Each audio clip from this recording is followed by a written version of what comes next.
dans le couloir des loges du Théâtre d'Orléans qui a été mis à la disposition des occupants. Voilà, je vous ouvre ma chambre du moment. Donc c'est le bazar évidemment. Hein. Voilà, c'est un peu comme ça, on s'est installé.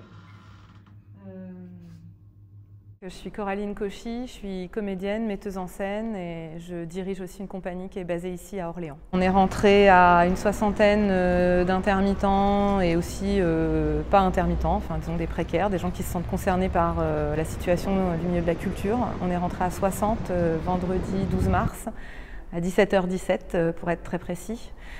À l'appel du Théâtre de l'Odéon à Paris, qui a lancé ce mouvement d'occupation des lieux de culture il y a à peu près une semaine, et en soutien à leur action. Voilà. C'est une détresse très concrète, très économique. C'est que quand on ne travaille plus, on n'est pas payé, on ne cotise plus, et donc on perd nos droits sociaux. On n'a plus accès à l'assurance chômage. Il y a certaines femmes enceintes qui n'ont plus accès à leur congé maternité. Il y a certaines personnes qui découvrent qu'ils sont malades, ils ne peuvent plus se soigner parce que les caisses sont vides et que comme on n'a pas travaillé, on n'a pas cotisé. Il y a 4 revendications principales.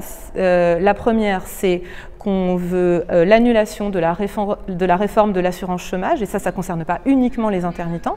On travaille aussi pour tous les précaires. La deuxième revendication, c'est le prolongement de l'année blanche, mais on veut que l'année blanche soit prolongée de manière intelligente. La troisième chose, c'est qu'on veut un vrai plan de relance, bien fléché, intelligent encore une fois, et qui n'arrose pas uniquement les grosses structures jusqu'à ce fameux système de ruissellement qui ne parvient jamais aux gens qui en ont réellement besoin.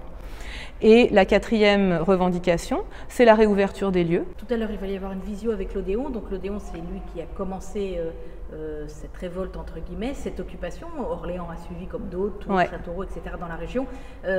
Vous allez vous dire quoi? Enfin, pourquoi c'est important ces rencontres avec les autres intermittents et notamment avec l'Odéon? En fait, on est 38 lieux à l'heure actuelle à être occupés en France. C'est monté très vite depuis 3-4 jours. Donc en fait, on a besoin de se coordonner. On a besoin d'échanger aussi sur comment ça se passe très concrètement pour chacun.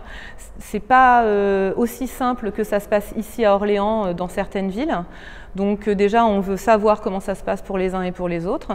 Nous, pour l'instant, on est bien accueillis au théâtre. On sent qu'il y a de l'écoute, mais c'est pas la même chose pour tout le monde. Donc on veut mettre en commun. On fait pas un acte isolé, on est en réseau en fait. Quand on a vu que ça commençait à prendre de l'ampleur un peu partout en France, on s'est dit que c'était impossible qu'une ville comme Orléans, qui est une ville de culture, où il y a beaucoup d'équipements culturels, ne prenne pas sa part dans cette lutte-là. Donc en fait, on s'est senti vraiment concerné et on s'est dit, il faut y aller, c'est maintenant. Ça fait aussi, il y a la date un peu anniversaire. Ça fait précisément 1 an que l'épidémie a commencé, qu'on a commencé à rentrer dans tout ce système de confinement, couvre-feu, etc. Je pense qu'on s'est beaucoup adapté. On a essayé de faire et maintenant on n'en peut plus, en fait, on est fatigué, surtout on ne voit plus de moyens de continuer à avancer. C'est très concret, on ne peut plus avancer en fait. On ne vous a pas demandé de partir? Ah non, pas du tout. On ne nous a pas demandé de partir et ce n'est pas à l'ordre du jour.